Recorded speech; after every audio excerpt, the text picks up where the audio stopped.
Hello, hello, my wonderful friends. How are you? I hope you are all doing very, very well. I'm very well, thanks for asking.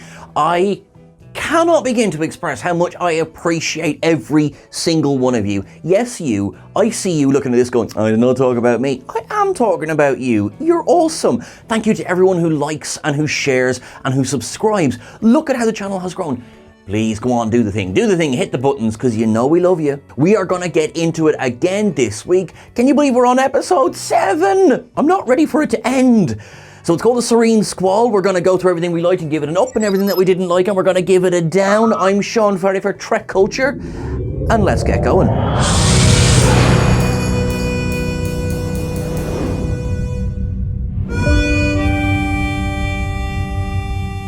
Now, the first up that I'm giving for this episode is Horny T'Pring. I'm not joking. Yes, you heard me correctly. The relationship that is being shown between T'Pring and Spock in Strange New Worlds is just, I mean, to say that it's wonderful is an understatement. It is also because, as I mentioned in previous videos, what we got of T'Pring in the past didn't really do the character an awful lot of justice. She was just presented as a cold, unfeeling, basically someone who was screwing over Spock. You know, she didn't want to be with him, and therefore, you know, she was like, either I'm going to go off with Ston and, you know, screw you, or you can marry me, I'll just leave you anyway and take all your lands. That's the Amok Time version of T'Pring. The Strange New Worlds version of T'Pring is brilliant.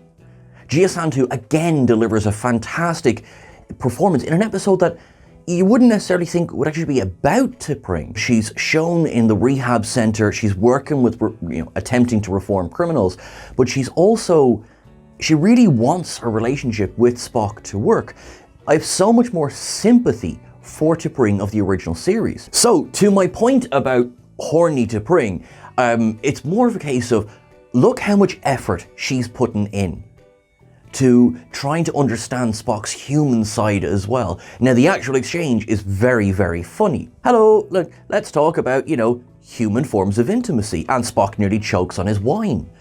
You know, Ethan Peck, again, is playing Spock perfectly. It's understated comedy while still being belly laugh funny. It's sweet. It's doing the balance very, very well.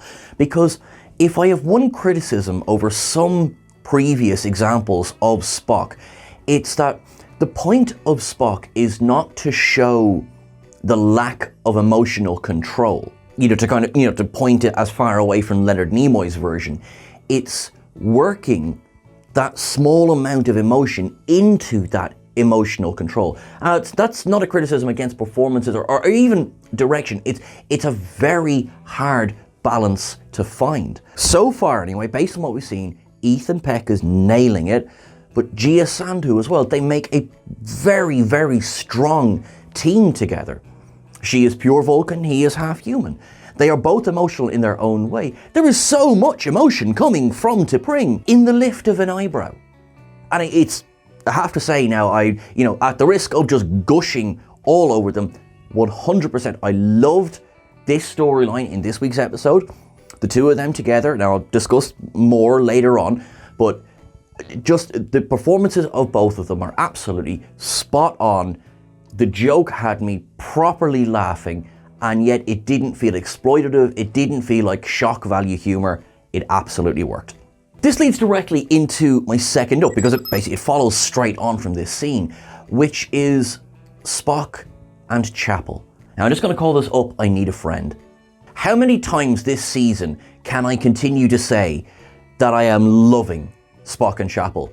Because we've 3 more episodes. I'm going to give you a spoiler. It's probably going to be 3 more times. This episode goes even further again. Now, I am going to discuss kind of toward the end of the episode in this point as well. So, I mean, if you haven't seen the episode, why are you watching this video? Go watch the episode and come back. He goes to her for advice because she was able to give him advice before.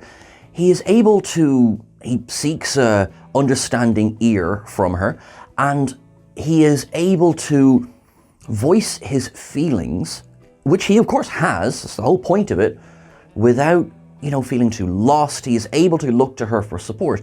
She in turn is able to respect their friendship, while also we can see Jess Bush is playing a blinder in that, you know, she is playing the fact that she has feelings for Spock, but it's not the defining part of their relationship.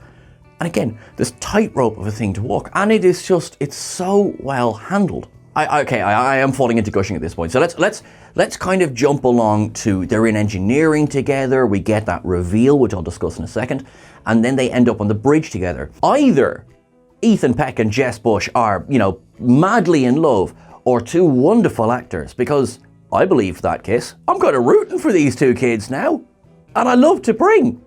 I don't know what to do. It was wonderful and played, and the way then that Spock goes to sickbay at the end to discuss it with her, and she is able to play it off, even though it is as plain as the nose on my face. It is like, we can see that she has strong feelings for Spock. One of the reasons, it's not just the will they won't they of this, it's because of how well it ties back into the original series. And in fact, I'm gonna go live to Canon Watch. Hello Sean, and thank you very much for sending over to Canon Watch. I am Sean, and I'm here to discuss the canon of Spock and Chapel. In the original series, it was incredibly obvious that Christine Chapel was madly in love with Spock. Now, there was absolutely no exploration, really, of that relationship, other than several times she says, "Hey Spock, I love you," and he's like, "Haha, thanks bro. Leave you on red," which is the original series version of it. However, here we're getting a depiction of their, growing relationship, and it helps us understand slightly better where we know they will get to in terms of the original series, but also shows the burgeoning relationship and growing depth of T'Pring and Spock, which both deepens the events of Amok Time and also makes your heart break slightly more for Chapel. So in canon, all of this backstory, while it is basically not there in the original series, this is real, this is canon. Chapel and Spock are endgame, but perhaps in an alternate reality. Thank you very much. That is absolutely all that we will be discussing in Canon Watch this week. That's it. That's everything. Back to you, Sean. Thanks, Sean. Bit of a weird way to end that segment, but okay. So, yep, you heard the Canon Watch guy. Spock and Chapel, their deep relationship, that is now canon, and that explains so much of the events of the original series.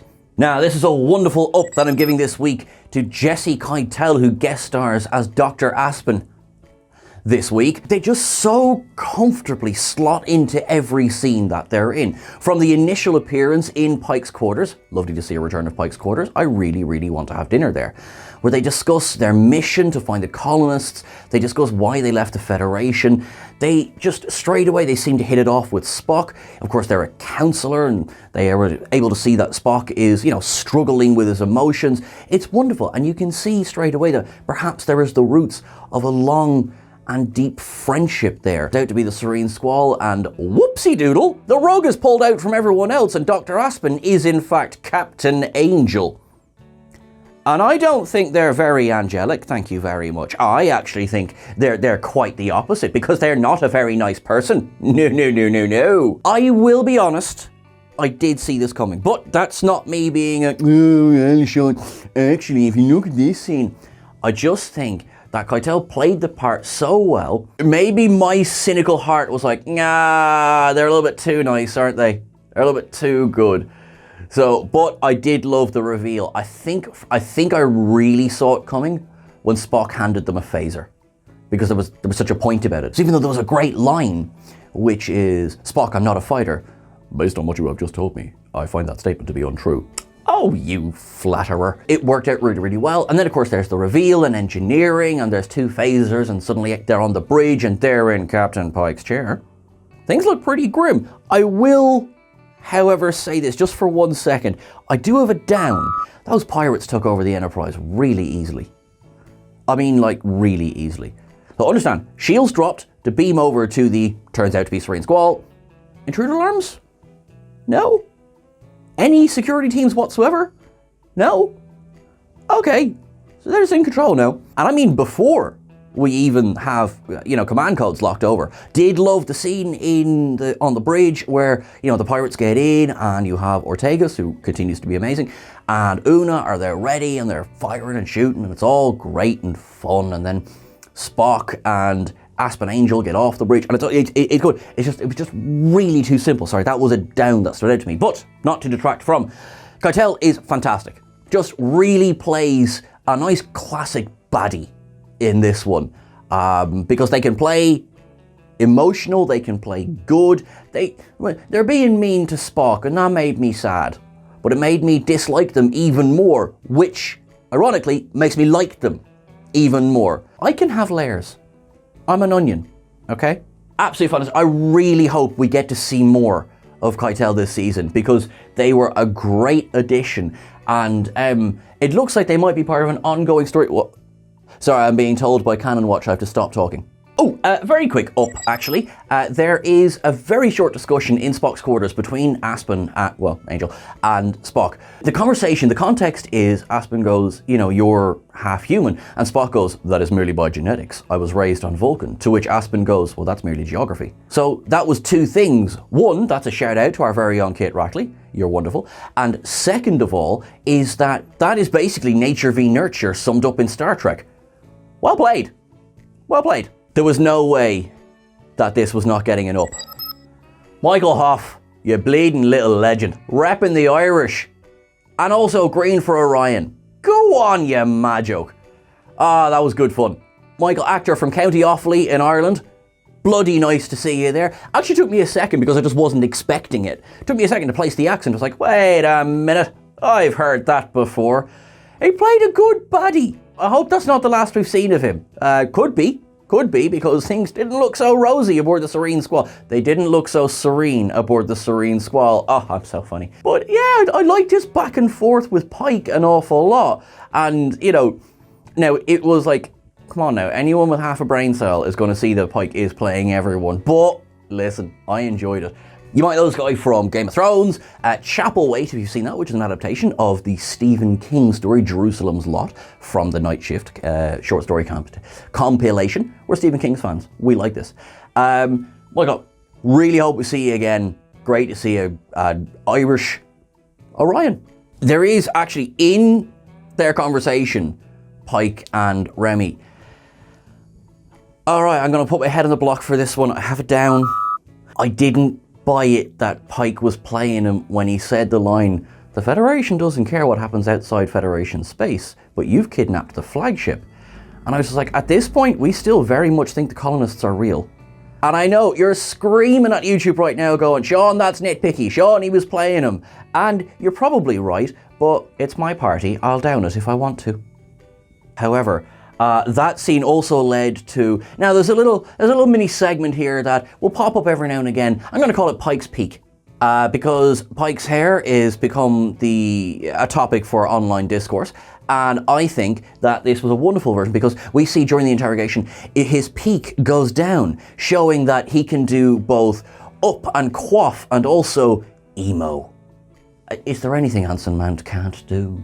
Once everything is revealed and all that, so, you know, we're going to cut back to the Enterprise for a second, and Aspen Angel contacts T'Pring because T'Pring is in charge of a particular prisoner on this rehab center that Angel wants removed because it turns out to be their lover. We established at the beginning of the episode that from the location of where the Enterprise is, it would take 2 days to get a message to the Federation, not Earth, the Federation, to get clearance to cross the border out of Federation territory. They fly forward and they do drop a subspace buoy, but that then becomes their marker. So that subspace buoy is, you know, wherever they move from there, it brings them to there, which then is 2 days away from Federation space or Federation contact. So how quickly does Angel contact T'Pring?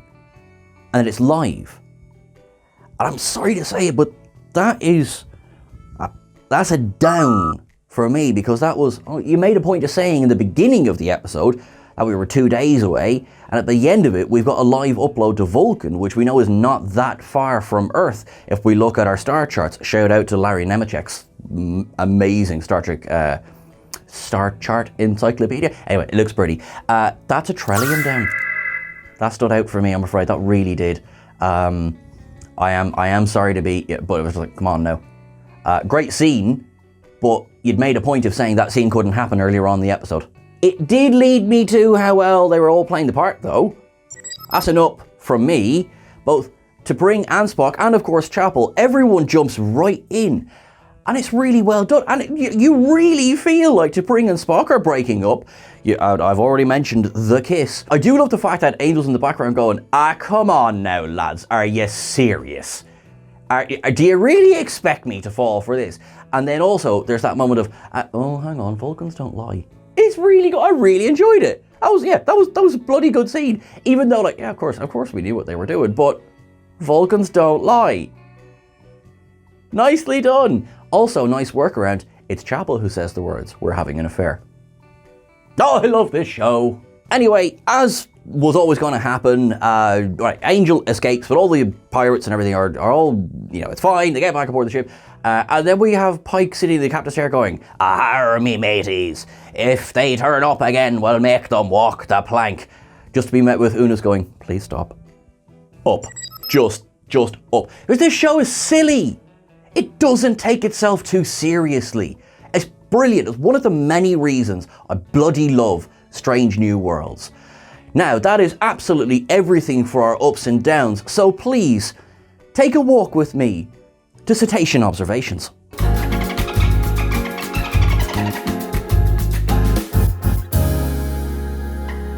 Now, what have we got? So we've got, in that opening chat between T'Pring and Spock, we've got Vulcan text down the side of the screen, which we love to see. If you look in Pike's quarters, there's little Starfleet deltas on the wine glasses. I want those wine glasses.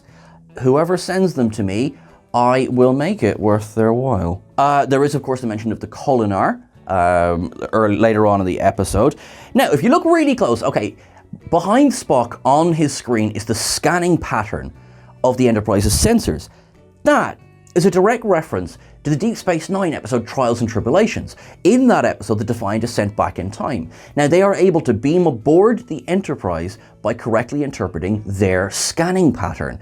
And the image there is it seems to be so deliberately similar to the one here that to me feels like a deliberate reference, and I really like that. That's deep cut. We have the beautiful redesigned Jeffries tube. In fact, it's barely redesigned, and I say that with love. It looks so well here, because we see Chapel climbing up the Jeffries tube, and later on Spock and Angel as well. Brilliant. The return of the Vulcan neck pinch, which we see several of this week, works very much for me. The character of Ston. Hello.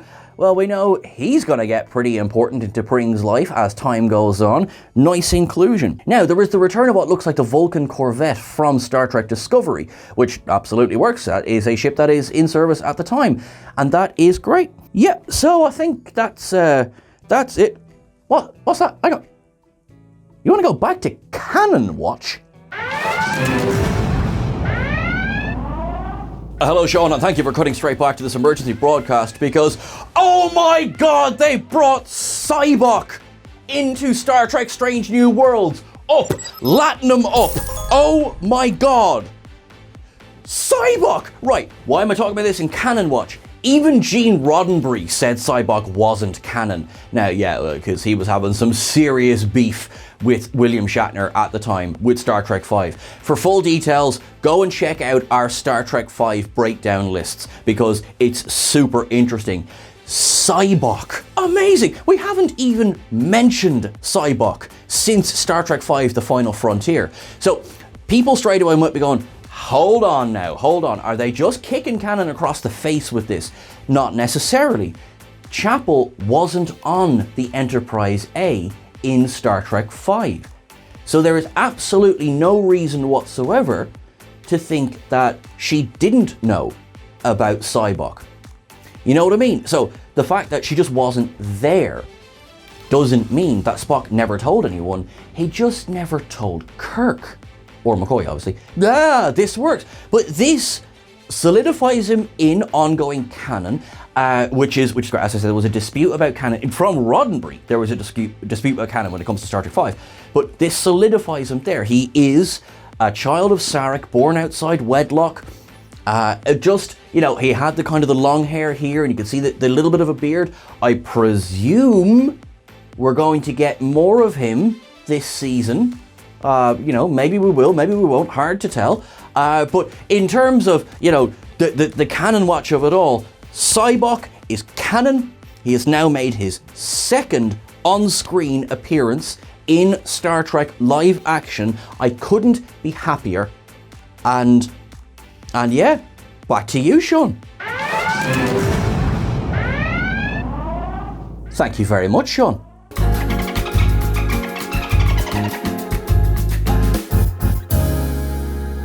That is everything for our list today. What did you think of this episode? Did you enjoy it? Did you enjoy the reveals? Did you hate every second about it? Let us know. Please don't forget to like, share, and subscribe. Particularly, please don't forget to subscribe. Every time you do, I know I keep going on about this, you are helping this channel grow. Thank you so much to everyone who watched. Thank you so much to everyone who tunes in every single week. We've got a nice little surprise coming this week as well. Check out the channel. You can catch us over on Twitter at Trek Culture. You can catch myself at Sean Ferrick on all the various socials. Now, until I see you again, and this feels very fitting this week, live long and prosper. Look after yourself. My friends in Ukraine, keep showing us what the word strength truly means. We are with you 110%. Love you all. Look after yourselves. Have a wonderful day. Make it so.